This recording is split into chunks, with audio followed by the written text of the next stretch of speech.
Hello friends, welcome to yes exam crack. अगर आपको video अच्छा लगे तो लाइक शेयर एंड सब्सक्राइब करना ना भूलें ताकि ऐसे वीडियो की नोटिफिकेशन आपको सबसे पहले मिले। आज की इस वीडियो में मैं बताने वाली हूँ national fellowship for schedule caste students ये क्या होता है। यहाँ पे देखिए, ये गाइडलाइन है 25/11/2021 इफेक्टिव फ्रॉम, यहाँ पे देखिए 25/11/2021 से ये गाइडलाइंस रिवाइज गाइडलाइंस है। ये ministry of social justice and empowerment के अंडर में एनएफएससी आता है।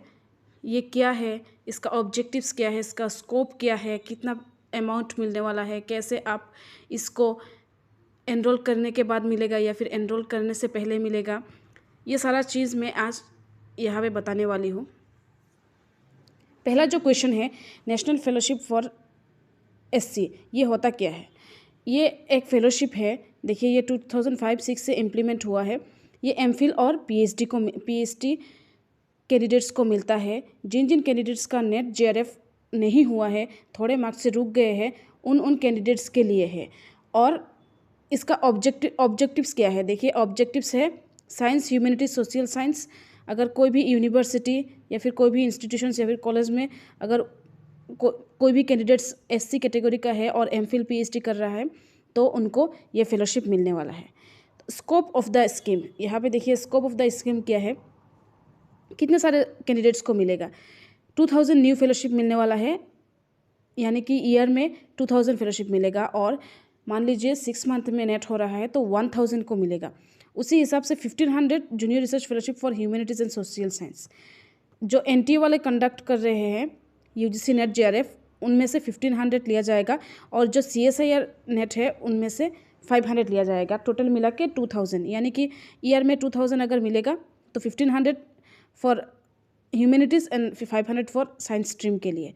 और अगर 6 मंथ में हो रहा है तो उस 1000 में से मान लीजिए 750 आप लोगों को यूजीसी नेट जो हो रहा है और सीएसआईआर नेट से 250 ऐसे मिलने वाला है फॉर एससी कैंडिडेट्स। यहाँ पे देखिए MPhil PhD degrees who have qualified in the following test. आप लोगों को ये फॉलोइंग टेस्ट यानी कि यूजीसी नेट जेआरएफ और यूजीसी सीएसआईआर नेट आप लोगों को देना पड़ेगा, तभी आप लोग क्वालिफाइड करना पड़ेगा, तभी आप लोग इसके एलिजिबल है। अगर मान लीजिए आप लोगों ने क्वालिफाई नहीं किया यूजीसी नेट तो आप लोग नहीं यहाँ पे इस स्कीम के अंडर पे नहीं आ सकते। इसके बाद देखिए यहाँ पे और एक चीज़ दिया है, the slots are over and above the number of SC student selected under the normal reservation policy of the government for UGC fellowships. जैसे कि नॉर्मल होता है, जैसे मान लीजिए 60% गया है काट ऑफ फॉर एससी के लिए, तो 60% के बिलो वाले को ये फेलोशिप मिलने वाला है। 60% के एबोव नहीं, 60% को एबोव छोड़ के इससे नीचे जो है उनको मिलने वाला है। इसके बाद देखिए कौन कौन सी यूनिवर्सिटी इसके अंदर आएगा ये देख सकते हैं। इम्प्लीमेंटिंग एजेंसी, सबसे बड़ी बात है एलिजिबिलिटी। यहाँ पे सबसे इम्पोर्टेंट बात है एलिजिबिलिटी क्या है। इसके देखिए fellowship shall be awarded to candidates for pursuing regular and full time PhD, regular और फुल टाइम पीएचडी या फिर एमफिल करने से मिलेगा।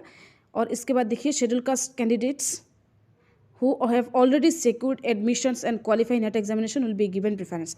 ये बहुत इंपॉर्टेंट बात है। अगर आप एससी कैटेगरी के हैं, अब अगर आप ऑलरेडी पीएचडी या फिर एमफिल में एनरोल्ड है तो आपको ज़्यादा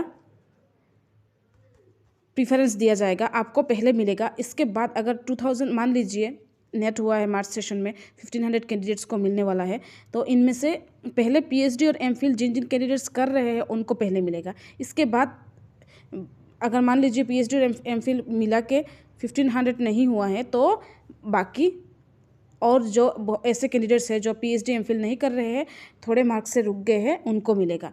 लेकिन आप मान लीजिए ऐसे जेआरएफ गया है 60% और कोई भी कैंडिडेट्स पीएचडी या फिर एमफिल कर रहा है उनको मिल रहा है 55%, तो उनको मिल जाएगा पहले। उनको ख़त्म होने के बाद फिर अगर मान लीजिए 200 सीट बच गया है तो ये 60% से थोड़ा नीचे जैसे 59% वालों को मिलेगा, 58% को मिलेगा, 55% वालों को नहीं मिल सकता है। लेकिन अगर आप पीएचडी और एमफिल परसुइंग है तो आपका मिनिमम क्वालिफिकेशन अगर मिनिमम क्वालिफिकेशन आपका नेट हो गया तो आप क्वालिफाई होने की 100% चांस है। इसके बाद देखिए यहाँ पे और एक चीज़ देखिए, such candidates will be required to join the fellowship within 3 months of the issue of the JRF award letter. Award letter मिलने की 3 महीने के अंदर आपको ये फेलोशिप ज्वाइन करना पड़ेगा, क्योंकि अगर आप ऑलरेडी एनरोल है तो आपको यूनिवर्सिटी में मतलब जब आपको अवार्ड लेटर मिलेगा तब से विदिन 3 मंथ आपको फेलोशिप ज्वाइन करना है। मान लीजिए आपका रिजल्ट हुआ है अभी, 2 महीने बाद आपका लिस्ट आता है, इसे 2 महीने बाद आपका JRF अवार्ड लेटर आता है। तो issue of JRF award letter, आपका रिजल्ट नहीं, जब आपका JRF अवार्ड लेटर इशू होगा तब से जिस दिन आपका JRF अवार्ड लेटर आएगा उसी दिन JRF अवार्ड लेटर इशू होता है। तो उसी हिसाब से वहाँ पे लिखा रहता है। और लेकिन आपको फेलोशिप मिलने वाला है, रिजल्ट से ही फेलोशिप मिलेगा, लेकिन इशू डेट आपको JRF अवार्ड लेटर में यानी कि NFSC का जो अवार्ड लेटर है वहाँ से मिलेगा। यहाँ पे देखिए, in case sufficient candidates who have already secured admissions are not available, candidates who have not yet secured admission also be selected in merit of the. मैंने अभी बताया है जिन कैंडिडेट अगर सफिशिएंट कैंडिडेट नहीं है PhD MPhil का, तभी जाके ऐसे कैंडिडेट्स को दिया जाता है जो मतलब क्वालिफाई किया है, JRF से थोड़े मार्क के लिए रुक गए हैं, मान लीजिए थोड़े परसेंटेज से रुक गए हैं, तो उनको मिलने वाला है। इसके बाद देखिए, MPhil और PhD में एक ही बार मिलेगा, एक फेलोशिप एक ही बार मिलेगा। आप 5 साल के लिए JRF अपील कर रहे हैं, इसके बाद आप NFSC और 5 साल के लिए ले रहे हैं, तो आप ये नहीं कर सकते। ये देखिए, scholar is eligible to receive only 1 fellowship at a time.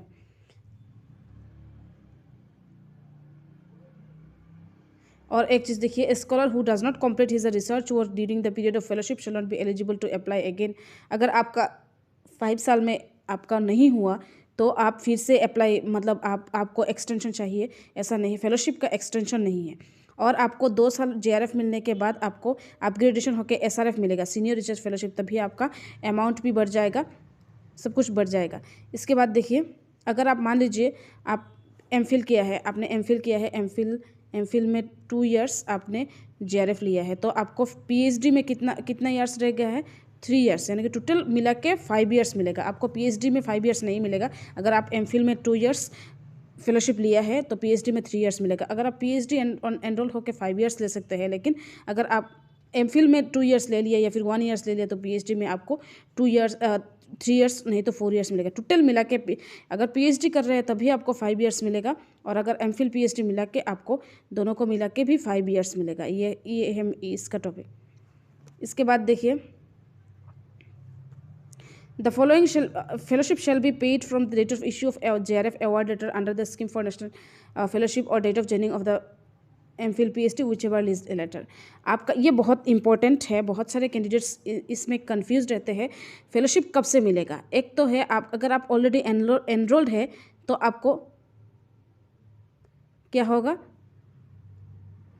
तो आपको JRF अवार्ड लेटर जिस दिन से इशू होगा, डेट ऑफ इशू पहले क्या था, ये जिस दिन से रिजल्ट आएगा उसी दिन से मिलेगा।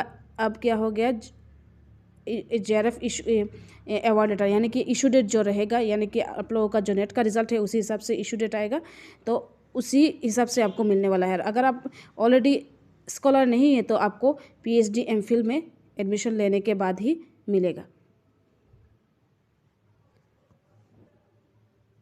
यहाँ पे देखिए, maximum allowed gap period for continuation for MPhil to PhD under the. अगर MPhil में मान लीजिए आपने 2 साल लिया है और PhD में एडमिशन लेते रहते आपको और 3 साल लग गया तो नहीं होगा। 2 इयर्स गैप के अंदर आपको PhD में एनरोल होना पड़ेगा, तभी आपको फेलोशिप मिलेगा।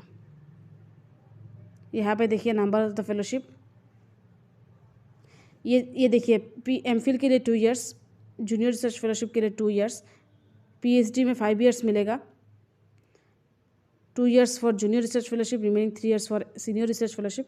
MPhil प्लस PhD मिला के आपको 5 इयर्स ही मिलेगा, इससे ज़्यादा नहीं मिलेगा। और ये देखिए, ये बहुत इंपॉर्टेंट चीज़ है,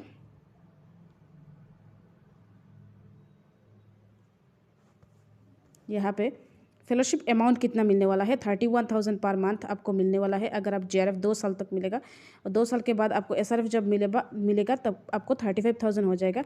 इसके बाद देखिए कॉन्टीजेंसी मिलेगा, अगर आप आर्ट्स स्ट्रीम से हो तो आपको ईयरली 10,000 मिलेगा, यानी कि क्वार्टरली बेसिस पे आपको कंटिन्यूएशन देना पड़ेगा। 2,500 क्वार्टरली बेसिस पे होता है, और ये SRF के ज़्यादा होता है 20,500, और कॉन्टीजेंसी फॉर साइंस यहाँ पे देखिए 12,000 होता है, यानी कि ईयर में 12,000, तो लगभग मान लीजिए आपका 2,500 क्वार्टरली हो, और अगर 31,000 आपका फेलोशिप फिक्स्ड फेलोशिप मिलने वाला है। इसके बाद रह गया हाउस रेंट। हाउस रेंट देखिए यहाँ पे 8, 16, 24, अब 9% हो गया है, 16 18% हो गया है, और 24 है वो 27% हो गया है, 27% अभी हो गया है। तो आपको उसी हिसाब से मिलने वाला है 31,000 प्लस कॉन्टीजेंसी मंथली आप लोगों को। अगर आप JRF है तो आप लोगों को 800 समथिंग मिलने वाला है, और यहाँ पे कॉन्टीजेंसी भी मिलने वाला है। लगभग आपका 35 to 40,000, 9%, 18% आपका सिटी वाइज होगा। अगर दिल्ली सिटी में है तो 27% मिलेगा, तो आपको 40,000 के आप JRF मिल जाएगा, और SRF आपको 45,000 जैसा मिल जाएगा। तो लगभग मान लीजिए अगर आप छोटे सिटी में भी रह रहे आपको 9% मिलने से भी आपका 35,000 हो जाएगा, लगभग 35,000 हो जाएगा। ये है फुल फेलोशिप डिटेल्स। यहाँ पे देखिए ये है स्कॉलरशिप जो फेलोशिप मिलने वाला है, इनका कॉन्टैक्ट नंबर देखिए यहाँ पे है, अगर आप लोग कॉन्टैक्ट कर सकते हैं। तो ये है full details of national fellowship for SC। तो बहुत सारे कैंडिडेट्स नहीं जानते हैं कैसे ये प्रोसीड्यूर है, कैसे अप्लाई करना है। फेलोशिप मिलने के बाद आप यूनिवर्सिटी में जाएंगे तो वो लोग फॉर्म देंगे, उस हिसाब से आपको अप्लाई करना है, उसके बाद कुछ करने की ज़रूरत नहीं है। और एक बात, ये नेट की रिज़ल्ट से ही होगा, आपको एक्स्ट्रा से फेलोशिप ऐसा नहीं है कि आपको एक्स्ट्रा से अप्लाई करना पड़ेगा, ऐसा नहीं है। आपको आप नेट देंगे, उसी नेट के फॉर्म फिलअप पे आप क्या किया था, फॉर्म फिलअप पे ऑलरेडी स्कॉलर दिया था फॉर्म फिलअप पे, तो ऑलरेडी स्कॉलर उसी हिसाब से आपको मिलेगा।